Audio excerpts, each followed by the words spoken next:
नमस्कार। इस वीडियो में हम जी हिस्ट्री अंडरस्टैंडिंग इंडियन हेरिटेज को पढ़ने वाले हैं। यह सेमेस्टर 2 का जी का सब्जेक्ट है। इसमें हम यूनिट 3 को पढ़ने वाले हैं, जो कि है हेरिटेज प्रिजर्वेशन एंड कंजर्वेशन। यानी हेरिटेज जो विरासत है उसका संरक्षण कैसे किया जाता है उसके बारे में इस वीडियो में हम पढ़ने वाले हैं। यूनिट 1 और यूनिट 2 के ऊपर वीडियो बनाए जा चुके हैं, जो कि हमारे चैनल पर प्लेलिस्ट में उपलब्ध है। इसके बाद एक यूनिट 4 के भी वीडियो आपको मिल जाएंगी, आप उसे भी देख लेंगे। तो आइए इस वीडियो को शुरू करते हैं। इसमें हम सबसे पहले हेरिटेज कंजर्वेशन को देखते हैं, यानी विरासत संरक्षण को देखते हैं कि विरासत संरक्षण क्या है। विरासत संरक्षण वह प्रक्रिया है जिसमें किसी समाज, राष्ट्र या समुदाय की सांस्कृतिक, ऐतिहासिक, धार्मिक या कलात्मक धरोहरों को समय के प्रभाव, विनाश या क्षरण से बचाकर भविष्य के लिए सुरक्षित किया जाता है।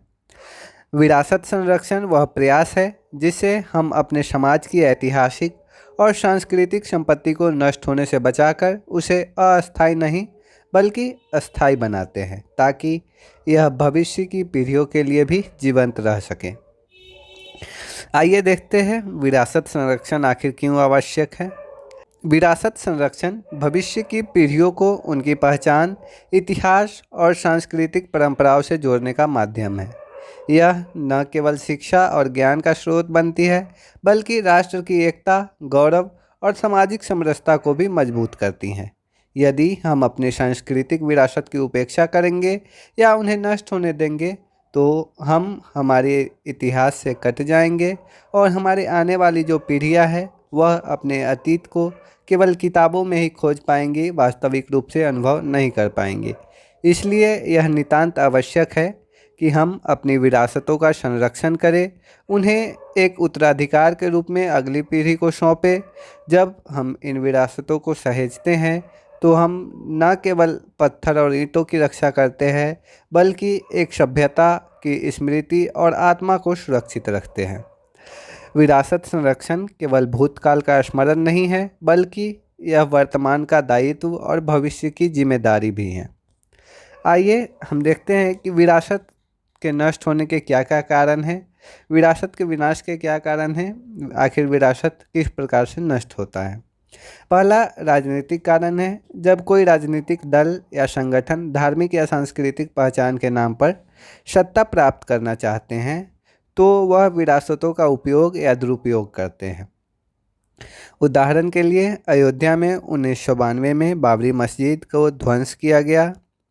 यह कार्य धार्मिक राष्ट्रवाद और राजनीतिक लाभ के उद्देश्य से किया गया था। इस प्रकार के कार्य समाज में सांप्रदायिक तनाव फैलाते हैं और ऐतिहासिक धरोहरों को नष्ट करने में मदद करते हैं। इसके बाद दूसरा कारण है वैचारिक श्रेष्ठता, यानी आइडियोलॉजिकल सुपरमेसी।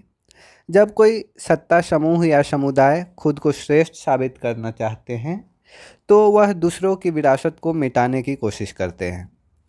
यह एक प्रकार की सांस्कृतिक वर्चस्व की राजनीति होती है, जिसमें दूसरे धर्म, जाति, समुदाय की पहचान को मिटाने का प्रयास किया जाता है। उदाहरण के तौर पे अफगानिस्तान में अभी तालिबान द्वारा बामियान की बुद्ध की प्रतिमाओं का ध्वंस किया गया, जो कि 2001 में हुआ था। यह घटना हमें यह बताती है कि वे किस प्रकार कट्टरपंथी विचारधारा से प्रेरित थे। इसके बाद जो तीसरा कारण है वो है आधुनिकीकरण और विकास का दबाव। आधुनिक इमारतें, सड़कें, मॉल और रिहायशी परियोजनाएं बनाने के लिए अक्सर पुरानी ऐतिहासिक इमारतों को तोड़ दिया जाता है। यह सोच होती है कि पुरानी चीज़ें पुरानी सोच को दर्शाती है और प्रगति में बाधा बनती है। उदाहरण के लिए ब्राज़ील में कई ऐतिहासिक भवनों को तोड़ा गया ताकि वहाँ एक नए आधुनिक निर्माण हो सके। इससे अस्थायी इतिहास और संस्कृति को अपूरणीय क्षति हुई है। इसके बाद जो हमारा चौथा कारण है वह है युद्ध और सशस्त्र संघर्ष, यानी युद्धों में सांस्कृतिक विरासत को निशाना बनाया गया है ताकि विरोधी समुदाय की पहचान और आत्मा को तोड़ा जा सके। विरासत को नष्ट करना एक मनोवैज्ञानिक हथियार बनता गया है। उदाहरण के तौर पे पूर्व यूगोस्लाविया में युद्ध के दौरान कैथोलिक चर्च, मस्जिदें और दस्तावेज जानबूझकर नष्ट किए गए। श्रीलंका में जातीय संघर्षों के दौरान तमिल और सिंहली विरासत स्थल प्रभावित हुए थे। तो इस प्रकार हमने देखा कि किस प्रकार से विरासत को नष्ट किया जाता है, क्या क्या इसके कारण हैं। अब हम देखते हैं कि विरासत संरक्षण में क्या क्या चुनौतियां आती हैं, क्या क्या कठिनाइयां हमें देखने को मिलती है। तो इसमें पहला है शहरीकरण और औद्योगिकरण। तेज़ी से शहरों का विकास विरासत स्थलों को नुकसान पहुंचा रहा है। नई सड़कों, मॉल्स, फ्लाईओवर और इमारतों के निर्माण के कारण कई ऐतिहासिक स्मारक या तो ढह गए या नष्ट हो गए। योजनाओं में विरासत संरक्षण की अनदेखी की जाती है। दूसरा है अवैध कब्जा और अतिक्रमण। धरोहर स्थलों पर लोगों ने अवैध रूप से घर दुकान बनाकर कब्जा कर लिया है। कई बार राजनीतिक या धार्मिक कारणों से स्मारकों का उपयोग होता है, जिससे उनका मूल स्वरूप और ऐतिहासिक महत्व खत्म हो जाता है। इससे कानूनी और संरक्षण संबंधी समस्याएं भी उत्पन्न होती हैं। इसके बाद तीसरी चुनौती है पुरावशेष तस्करी और चोरी, जो कि हम फर्स्ट यूनिट में भी पढ़े थे। मूर्तियाँ, चित्रकला और अन्य प्राचीन वस्तुएं चोरी हो जाती हैं। ये वस्तुएं अवैध रूप से विदेशों में बेची जाती है। अंतर्राष्ट्रीय संग्रहालयों में भारत की चुराई गई कलाकृतियाँ मिलती हैं। इससे सांस्कृतिक संपदा का ह्रास देखने को मिलता है। इसके बाद चौथी चुनौती है प्राकृतिक क्षरण और जलवायु परिवर्तन। प्राकृतिक के कारणों से स्मारकों को नुकसान होता है। बारिश, धूल, वायु प्रदूषण, भूकंप आदि जैसे प्राकृतिक तत्व स्मारकों की दीवारों, रंगों और संरचना को धीरे धीरे कमज़ोर कर देते हैं। उदाहरण के तौर पे वायु प्रदूषण से ताजमहल का रंग पीला पड़ रहा है। इसके बाद जो हमारी पांचवी चुनौती है वो है जन जागरूकता की कमी। लोगों को विरासत का मूल्य समझ में नहीं आता। स्मारकों पर नाम लिखना, दीवारों पर पोस्टर लगाना, आसपास गंदगी फैलाना, ये आम आदतें होती जा रही हैं। अगर लोगों को विरासत का महत्व पता हो तो वे इसकी रक्षा करेंगे और इसके रक्षा में सहयोग करेंगे। इसके बाद छठा कारण देखें तो वो है वित्तीय संसाधनों की कमी। सरकार के पास संरक्षण के लिए पर्याप्त पैसा नहीं होते। ऐतिहासिक इमारतों की मरम्मत, सफाई, रखरखाव के लिए बजट की ज़रूरत होती है, जो कई बार पूरा नहीं हो पाता। निजी क्षेत्रों से भी सहयोग इसे नहीं मिलता है। इसके बाद सातवीं चुनौती है प्रशासनिक उदासीनता और भ्रष्टाचार। सरकारी तंत्र में सुस्ती और पारदर्शिता की कमी है। पुरातत्व विभागों में कर्मचारियों की कमी है। संरक्षण योजनाएं फाइलों में ही रह जाती है और धन का दुरुपयोग होता है। इससे कार्य समय पर और गुणवत्ता के साथ नहीं हो पाते। तो ये इनकी चुनौतियां थीं। अब हम इसके उपाय को देखते हैं कि किस प्रकार से संरक्षित किया जा सकता है। रखरखाव, सामुदायिक सहयोग और कानूनी संरक्षण, ये तीन स्तंभ विरासत संरक्षण के सफल बनाने के उपाय हैं।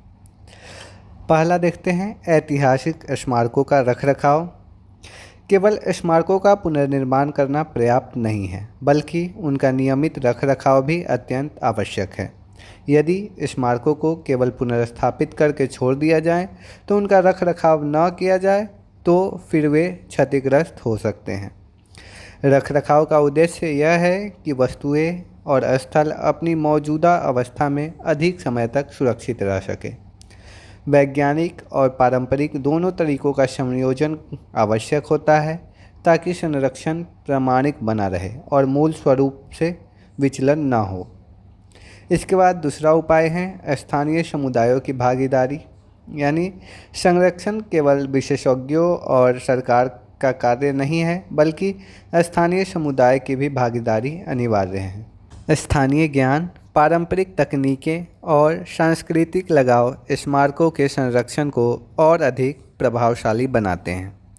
यदि लोग अपनी सांस्कृतिक धरोहर को समझे, उसमें भाग ले, तो संरक्षण कार्य और अधिक अस्थायी होता है। लोकल लेवल पर साझेदारी, यानी पार्टनरशिप और पार्टिसिपेशन के माध्यम से जनता की सक्रिय भूमिका सुनिश्चित की जा सकती है, जिससे धरोहरों का संरक्षण किया जा सकता है। इसके बाद तीसरा उपाय है संवैधानिक और कानूनी सुरक्षा, यानी सांस्कृतिक संपदा को अंतर्राष्ट्रीय संधियों और कानूनों के द्वारा संरक्षित किया जाना चाहिए। यूनेस्को द्वारा सहायता प्राप्त करना और रिपोर्ट प्रस्तुत करना आवश्यक बताया गया है। अवैध आयात निर्यात और स्वामित्व परिवर्तन रोकने हेतु विशेष समझौता यानी कन्वेंशन अपनाए गए हैं। इन कानूनों की पालना केवल सरकार की ही नहीं बल्कि नागरिकों और संस्थाओं की भी जिम्मेदारी है। यदि संरक्षण कार्य में जनता की भागीदारी और कानूनी ढांचे का सही प्रयोग हो तो धरोहर का दीर्घकालिक संरक्षण संभव हो सकता है। तो इस प्रकार हमने इसमें विरासत के संरक्षण को देखा। तो यहाँ पे आपका यूनिट 3 कंप्लीट होता है। मैं आशा करता हूँ इस वीडियो में जो बातें बताई गई वो आप समझ पा रहे होंगे। आगे की वीडियो, एक और वीडियो यूनिट 4 की आपको मिल जाएंगी, जो हमारे चैनल पर आप प्लेलिस्ट में खोज सकते हैं। धन्यवाद।